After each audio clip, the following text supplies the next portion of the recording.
Now. On 105.9 FM and streaming worldwide on the WMAL app. O'Connor and Company. It's 6:06 this Friday, first day of November. Thanks for tuning in here and letting us be a part of your morning routine. And I assure you the next 3 hours of your life will be anything but routine. Coming up in 30 minutes, Tim Holbert, president of the Americans Veterans Center. It's 7:05, Matt Schlapp of CPAC, who claim they've got evidence of illegal ballot harvesting in Wisconsin. 7:35, Bram Weinstein, who's probably still recovering from that Hail Mary last weekend. We'll talk about this weekend's Commanders game. 8:05, Tom Bevan, Real Clear Politics. And then at 8:35, Governor Scott Walker, also of Wisconsin. It's Larry O'Connor with Patrice Onwuka, not from Wisconsin. Good morning. No, not at all. But happy Friday, Larry. Thank you. You too. It really is. And I don't know, there's something sort of cathartic reaching this weekend, knowing that we've got Election Day on Tuesday and knowing that we've been focusing so much on all the elections, not just the presidential election, and knowing that it's all sort of coalescing now and reaching the final stage of this long, long marathon.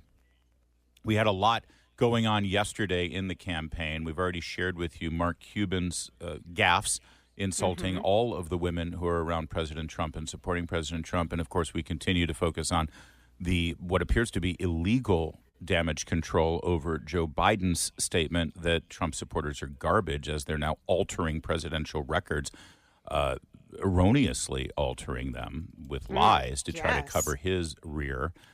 And now we've got this one. Yesterday on a CNN panel analyzing J.D. Vance's 3-hour-plus interview with Joe Rogan, and we will get to some of that a little later. Liberal, Democrat, activist, agitator, commentator Tavis Smiley had an opinion about J.D. Vance that I think deserves some analysis. Listen. It's a bunch of silliness, but to your point, Abby, your comment a moment ago that got me when you said he's coming after the men, too. I think J.D. Vance has mommy issues. And it's been fascinating for me to watch the way this has played out on the campaign trail.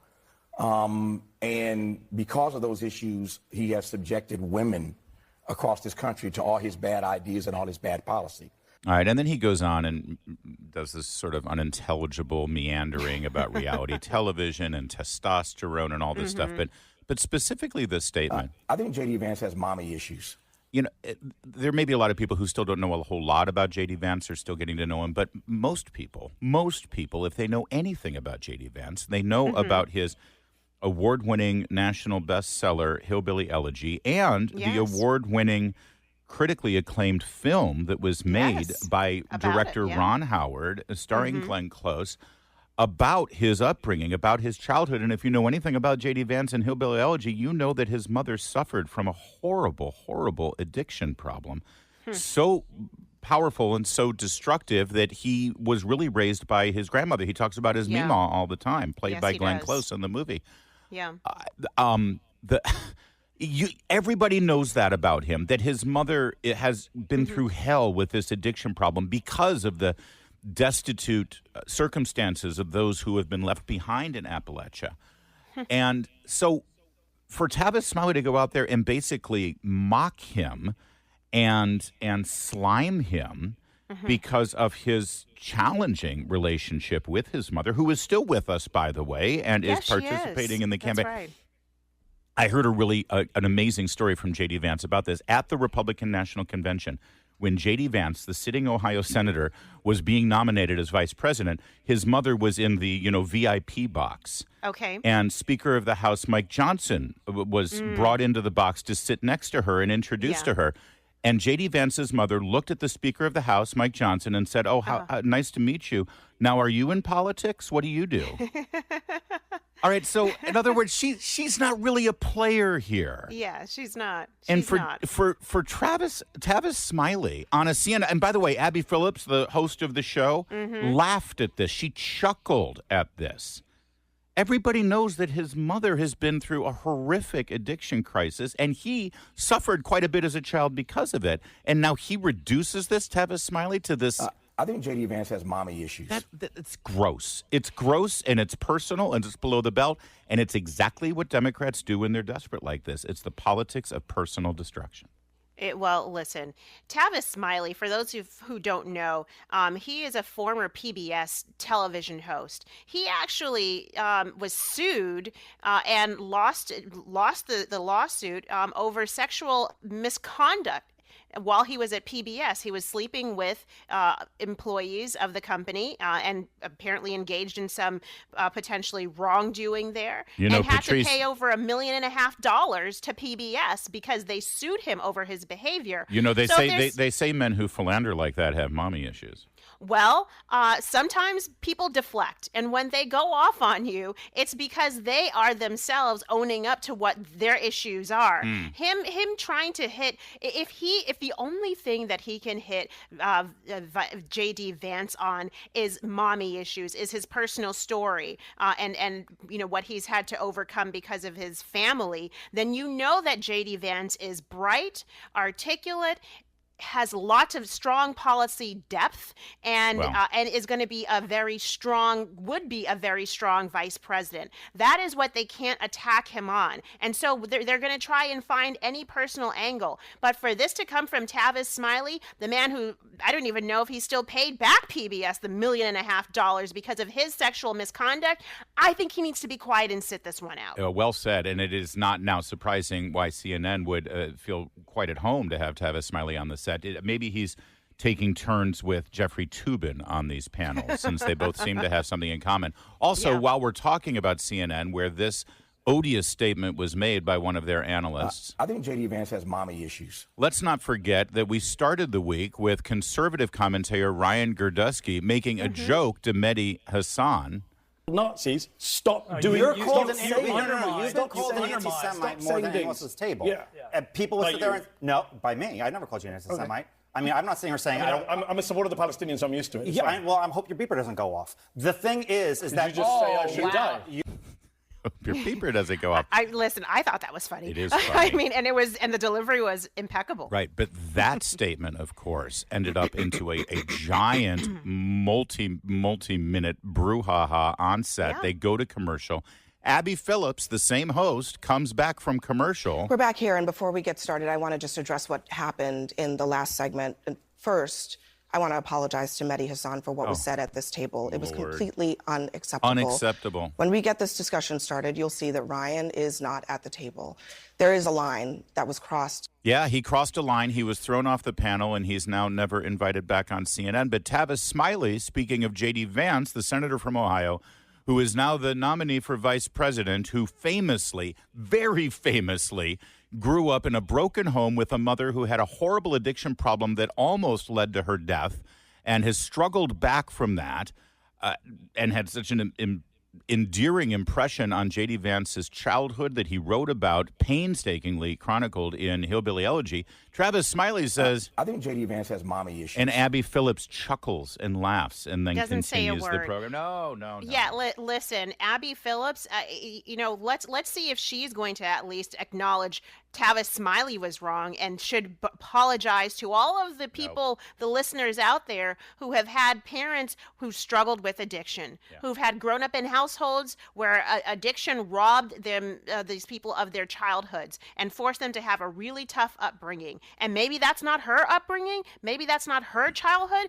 but at least recognize that that's a low blow for anybody to pull out because they can't tangle with J.D. Vance on policy. You know, Patrice, you and I and Julie Gunlock and Mercedes Schlepp, everyone on our team here, and then Chris Plant and Vince Colonnese and Mark Levin, we've all learned to live within the confines of cancel culture when you're a conservative political analyst. Yes, you do. We know very specifically some of the things that we can say and can't say and the things that'll get you canceled and the uproars and the boycotts by advertisers and the pages written at Media Matters and all of that stuff. Abby Phillips and the team at CNN, Tavis Smiley, they never have to deal with that. They never have to know. And I abhor cancel culture. But you know what I abhor even more? Hypocrisy, double standards in a cancel culture that only goes in one direction.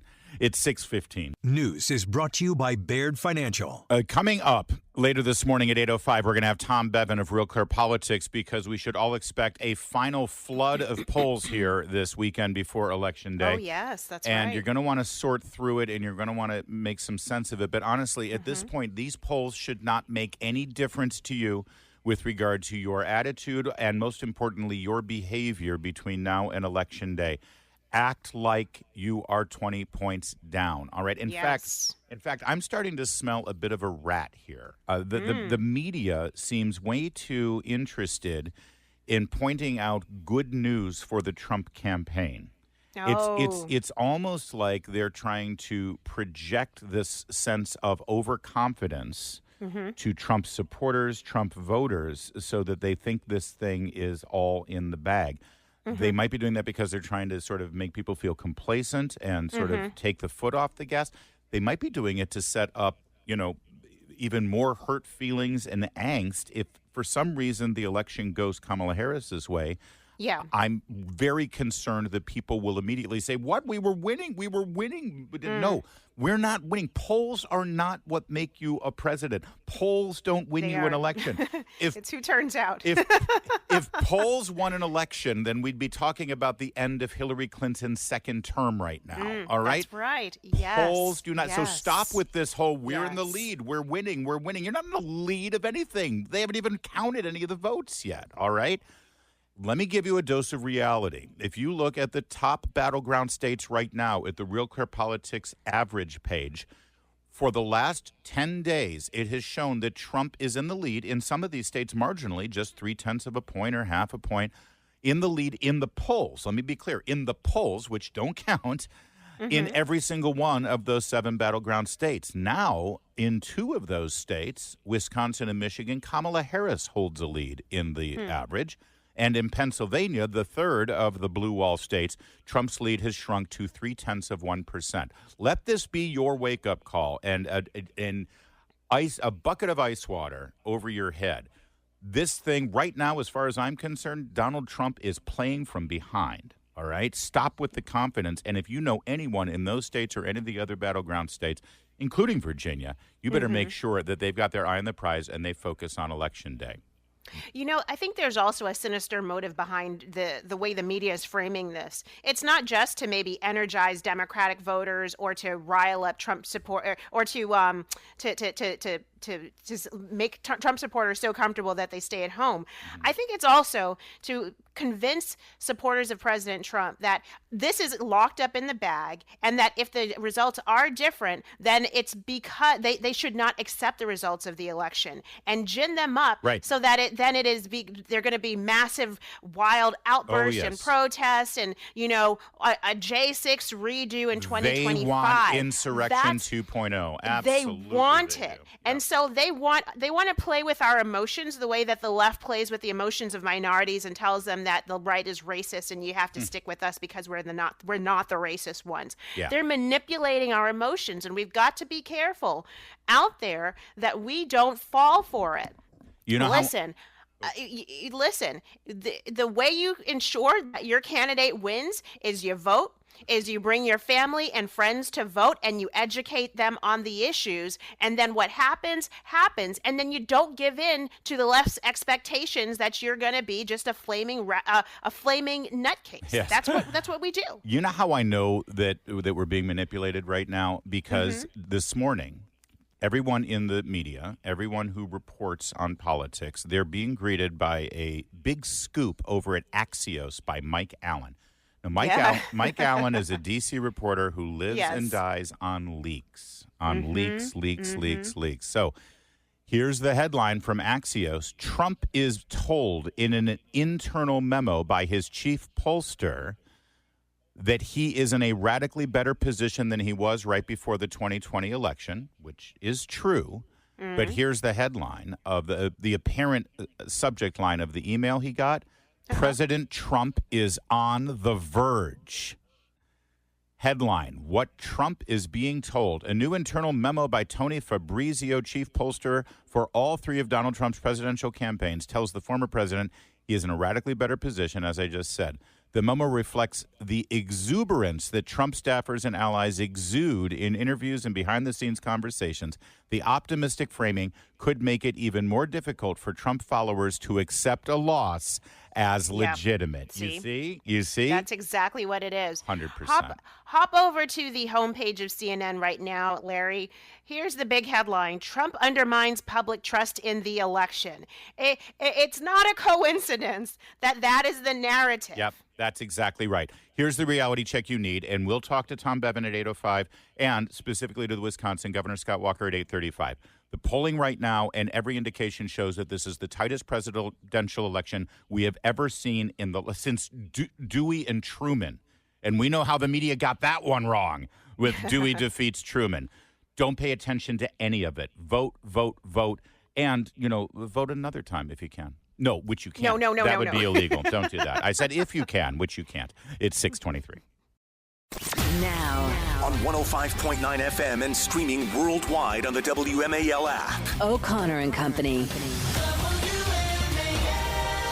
6:36 on this Friday morning. Thanks for tuning in here. The first day of November. Wow, 2 months left in this year and only a handful of days before Election Day. It's 7:05. Matt Schlapp of CPAC, who claims there's some evidence now of Wisconsin illegal ballot harvesting there in Wisconsin. We'll get the details on that. 7:35, Bram Weinstein on this weekend's Commanders game. 8:05, Tom Bevan, Real Clear Politics. And then at 8:35, Scott Walker, the former governor of Wisconsin and now the president of YEF. I'm Larry O'Connor with Patrice Onwuka. Good morning, Patrice. Good morning. Happy Friday, everybody. Amen to that. And listen, there's a lot going on right now in the news. There's a lot going on in our lives. Still coming off of the sugar rush of last night's Halloween festivities, the election coming up. But let's not forget that in 10 days, it's Veterans Day. And here in Washington, D.C., more than any other place in this country, it's the ideal location to celebrate and honor our veterans. And if you see a lot of heroes walking around the National Mall and in your neighborhood downtown next week where you work, it's no accident. They're in town for the 27th annual American Veterans Center Conference. And Tim Holbert is the president of that fine institution. He joins us now. Mr. Holbert, thank you so much for joining us. Great to be here. Thanks for having us, guys. You guys do such great stuff down there all the time. But next week, November 7th through 9th in particular, is sort of, you circle this weekend on your calendar every year because this is what it's all about. Tell me what the conference is going to be like this year. Absolutely. This is my favorite thing that we do. Coming together next weekend, we'll have dozens of heroes from the last 80 years of history converging on D.C. More than 35 World War II veterans, if you can believe it, at 100 years old on average, coming out, all the way through to post 9/11 special operations veterans. Just this great gathering of these people that we all admire and have looked up to for so long, sharing their lessons, experiences to an audience of the general public is welcome to come out, but also hundreds of future officers from our military academies and ROTC programs. So just this great American weekend of heroes come together. Well, and we're so proud here on this program to have such a large audience of active duty as well as veterans and the families of veterans. What can people do to participate in this if they're just now hearing about it? Absolutely. You can go to AmericanVeteranCenter.org and see the lineup of speakers there, list everybody attending. Just extraordinary, the history coming. And it is open for registrations. It is, certain events are selling out. We're getting pretty full, but there is opening to come out and listen to these stories. You'll just be blown away when you see the people coming out. And I think I'm looking at the agenda and some of the people on hand. I think I'm blown away by some of the people who will be there. Dan Rudy Rutger, U.S. Navy veteran and subject of the sports movie Rudy. I remember watching that movie when I was younger. What are some of the other powerful stories that people can expect to see or people they can expect to hear from? Absolutely. Rudy, you mentioned right there, we all know the movie Rudy. Well, what we don't know about Rudy is that Rudy served in the Navy before going off to Notre Dame. It was what taught him to believe in himself. Rudy was a terrible student in high school. Really, he had dyslexia, but didn't know it. Everybody said, you can't go to Notre Dame. But going to the Navy changed his mindset and really made that entire story possible. So I think these are sort of the lessons that you get out of so many of these people. We have Wally Funk, who is this aviation pioneer, one of the first women to train to be an astronaut. finally got to go up into space a few years ago and set a world record as the world's oldest person in space. Oh my gosh. But go down to Navy SEALs of recent years. You have Marcus Luttrell, of course, many of us know, the subject of Lone Survivor, and other SEALs from Operation Red Wings and recent missions too. So, and of course, as noted, you have veterans of D-Day, some of the last veterans of D-Day, Iwo Jima, across Europe, those World War II veterans. I think that's the real just magic of it, is being surrounded by 30-plus World War II veterans in our last moments with our greatest generation. And these guys are sharp. They're ones who can still tell the story 80 years later. I'm getting chills just hearing you talk about it. Again, it's November 7th through 9th in D.C. at the American Veterans Center. And actually, I'll tell you, I love the fact that Veterans Day always falls right around presidential election season, because it helps us all refocus about what's truly important, the job of a commander-in-chief and how important and vital that job is, regardless of political party, and about some of the things that bring us together as Americans, because sadly, too many of these elections are about what divides us, and now we can immediately cleanse ourselves and remember what we've got in common. Obviously, people can attend this. Are you also looking for volunteers? Because I know that you have a great group of people who come and give everything they can for the vets. Do you need anything right now from people, or are you just hoping that people will attend? We'd love them to come out. We're, of course, always looking for support, bringing together these legends from history. It's a lift, but how can you not bring together? We have an opportunity to have 30-some World War II veterans together one last time. You just have to do everything you can. So come on out. If you're able to support, of course, we are a 501c3 nonprofit, so donations are just very much welcome. But otherwise, we're just here to remind us all we're on the same team and capture this history, so that decades from now, people can still hear these stories that we have coming together this weekend. Well, Tim, have a great conference. And honestly, I mean, if there's any reason at all, it's to come out and see these World War II vets, because time is ticking, guys. I mean, there's not a handful of years from now, we will not be able to have an event with World War II veterans. That's just the reality of where we're living. And the fact that you, Tim, have gotten 35 of them for this weekend is an absolute miracle. And especially on this anniversary of D-Day, the 80th anniversary. Tim Holbert, thank you so much for joining us. Thank you, Tim. Great conference. Absolutely. Thank you so much. Again, the 27th Annual Conference and American Valor. It's a salute to our heroes, November 7th through 9th. You can get all the information at AmericanVeteransCenter.org. It is 6:43. Making sense of your world. Thank you for what you do. News Talk 105.9 WMAL. You give me hope. Making sense of the news. Did you know that last year over 49% of homes listed did not sell with the real estate agent who took the initial listing? Over 49%. You know, I'm no math expert, but I think that's about half. Yeah, it is. But the good news is my friends Sarah and Debbie from the Reynolds and Power Home team, they can help you. They have a proven track record here in Washington, Northern Virginia, Maryland. They've helped hundreds of families buy and sell their homes, like Tony. Tony had been working with a realtor to try to sell his home for 99 days, and nothing was going on. Called Sarah and Debbie. Reynolds and Power Home team got to work. They immediately built Tony a custom strategy highlighting his home's unique features, launched a proactive marketing plan to reach prospective buyers, and then in just 2 days, Tony received a cash offer for his home, sold it at full price. Wow. That's a big difference. And the difference is, well, Sarah and Debbie and Reynolds and Power Home team. Give them a call.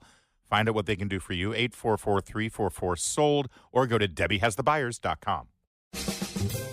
'Tis the season for family and friends to drag mud, germs, and allergens across your beautiful rugs and carpets. Doesn't your family deserve a healthy home for the holidays? For a festively hygienic refresh, you need Hadid. Make your home or office warm, healthy, and clean for the holidays with Hadid carpet cleaning. The Hadid difference is traditional methods coupled with modern technology for a deep-down pureness that can't be matched. With Hadid's expert repair and restoration, your treasured rugs are revitalized to almost new condition, no matter the size, age, or value. Save even more money without compromising quality on rugs that qualify with Hadid's Express service. The same amazing cleaning for less. Call today and take advantage of 10% off all in-plant rug cleaning just in time for your holiday gathering.